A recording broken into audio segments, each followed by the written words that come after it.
Bonjour, je suis Koen Dont, organisateur et prof de danse folk et trad depuis plus de 20 ans.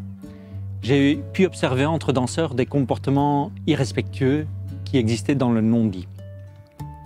En 2018, avec Friese Folk, on a créé une charte pour éviter les comportements désagréables dans le milieu folk. Mais je me rends compte que ce n'est pas assez. J'ai donc décidé de prendre action et d'en parler dans mes cours et en dehors. Je crois que dans le milieu folk, ça se passe généralement assez bien. On a de la chance, on a un milieu très chouette où la grosse majorité de gens ont de bonnes intentions. Mais il y a quelques personnes qui n'ont peut-être pas toujours de bonnes intentions, sauf que ces rares personnes peuvent faire beaucoup de dégâts parce qu'ils vont danser avec beaucoup de personnes de façon pas très respectueuse et ça laisse des traces pas chouettes chez ces personnes-là, des expériences désagréables, des danses pénibles. J'ai quelques questions pour vous. La première question, qui parmi vous a déjà eu une danse qui était inconfortable ou douloureuse au niveau physique? Levez la main. Ouais. Et est-ce que pendant cette danse, vous avez osé, qui a osé dire quelque chose, communiquer verbalement à son partenaire et signaler, genre oui. Parfois oui. Parfois oui, bon, même si c'est parfois, voilà, vous levez la main, parfois oui, parfois non. Deuxième question, qui a déjà eu une danse où vous étiez mal à l'aise, mais pas parce que c'était douloureux ou désagréable physiquement, mais parce que c'était désagréable par le comportement de votre partenaire ou par l'ambiance qui régnait? Ok. Et dans cette situation, qui a déjà dit quelque chose, qui a communiqué par rapport à ça à son partenaire? Verbalement, oui. Rarement. Ok. Moi, j'ai déjà eu le cas plusieurs fois de danser avec des gens qui étaient beaucoup plus grands et forts que moi. Et je me sens des fois un peu trop proche. Et à ça, je pensais quand tu disais. Mais je me sens un peu prisonnière et c'est difficile corporellement en fait de me dégager un peu de cette étreinte. Moi, je trouve encore plus difficile quand on est en chaîne ou en cercle. Oui. Parfois, il y a des personnes qui font mal, en fait, sans qu'ils le sachent. Et ça, c'est difficile parce qu'on est dans une chaîne. Oui. Okay. Voilà, donc, on n'a pas trop l'habitude de communiquer, de communiquer nos besoins, nos limites, et encore moins si c'est causé par un rapprochement, si on est mal à l'aise à cause de la proximité ou comportement, et si c'est à cause d'un dérangement physique, alors on va encore plus vite réagir. Donc, il est important que je vous dise, je le dis vraiment, vraiment, vous avez le droit de communiquer vos limites en balle. Il faut que ce soit, que les gens sachent, que tout le monde sache ça. Vous pouvez le faire. Vous pouvez communiquer ça de façon non verbale ou verbale, selon comment vous vous sentez à l'aise. Si votre demande n'est pas entendue, donc si vous avez formulé votre besoin et la personne en face ne respecte pas votre demande, vous avez le droit d'arrêter la danse en plein milieu de la danse, sans culpabilité, sans vous justifier. Voilà, vous dites merci beaucoup, je propose d'arrêter là la danse, merci. Voilà, vous avez indiqué vos limites.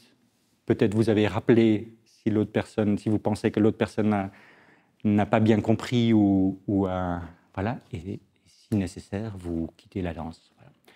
Pour moi, vous avez en plus le droit de venir parler aux organisateurs, communiquer ce que vous avez vécu. Et une dernière chose, si jamais cette personne vous invite, vous avez absolument le droit de refuser la danse. On a toujours le droit d'accepter ou de refuser une danse avec bienveillance et poliment, et voilà.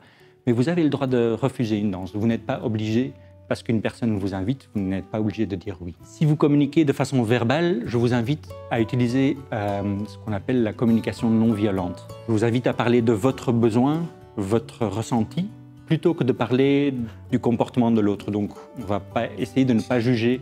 Par exemple, je ne suis pas à l'aise pour danser proche, plutôt que tu danses trop proche. Ou j'ai mal à la main, plutôt que tu me serres trop la main. Ou je préfère danser avec plus de distance. Si vous commencez votre phrase par « tu », donc en jugeant le comportement de l'autre, ça va créer des tensions, ça va créer de la résistance et des justifications de la part de l'autre. Il va dire « ouais, mais je ne fais pas exprès » ou « j'ai mal dormi cette nuit ».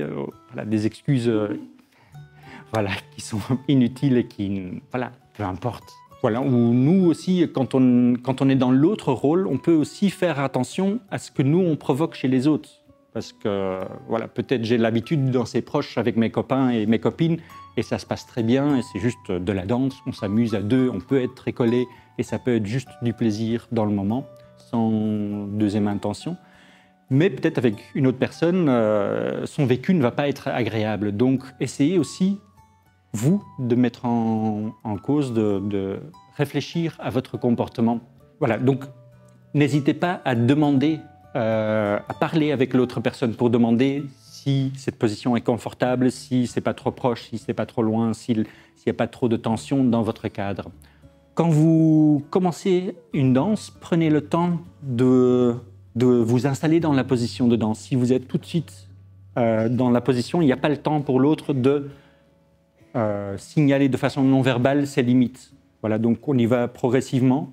Si jamais vous avez envie de danser proche et vous ne voulez pas le dire, vous pouvez progressivement vous rapprocher un tout petit peu et sentir si l'autre personne répond par le même geste, par un rapprochement, ou si l'autre personne devient plus tendue. Et dans ce cas-là, on suppose que c'est un non et que cette personne préfère danser avec plus de distance. Voilà.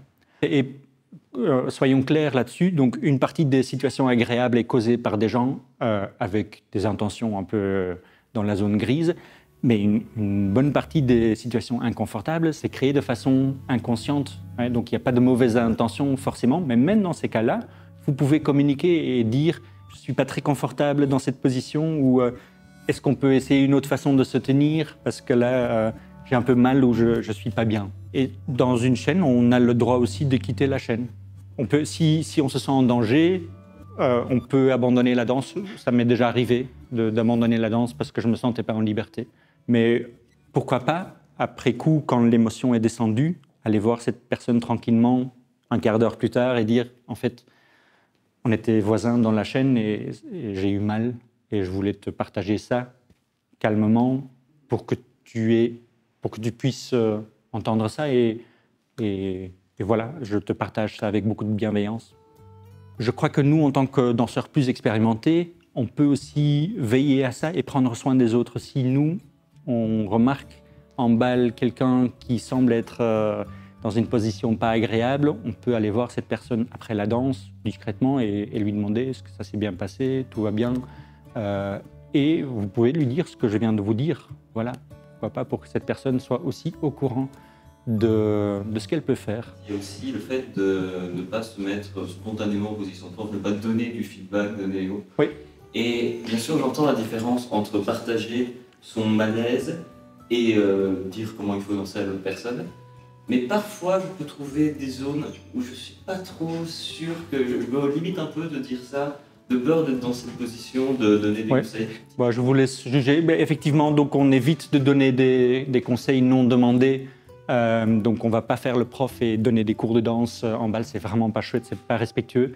Mais donner ses limites, pour moi, c'est une autre chose. Donc quand il s'agit de protéger ses limites ou indiquer ses limites, on a le droit de communiquer là-dessus et voilà. Je veux que vous aussi, vous sachiez que vous avez toujours le droit d'exprimer vos limites, d'indiquer un inconfort, même au milieu d'une danse. Et si jamais votre demande n'est pas entendue, vous avez le droit d'arrêter la danse, tout simplement. Il est important de prendre soin du milieu folk, et ça commence par prendre soin de nous-mêmes et des autres.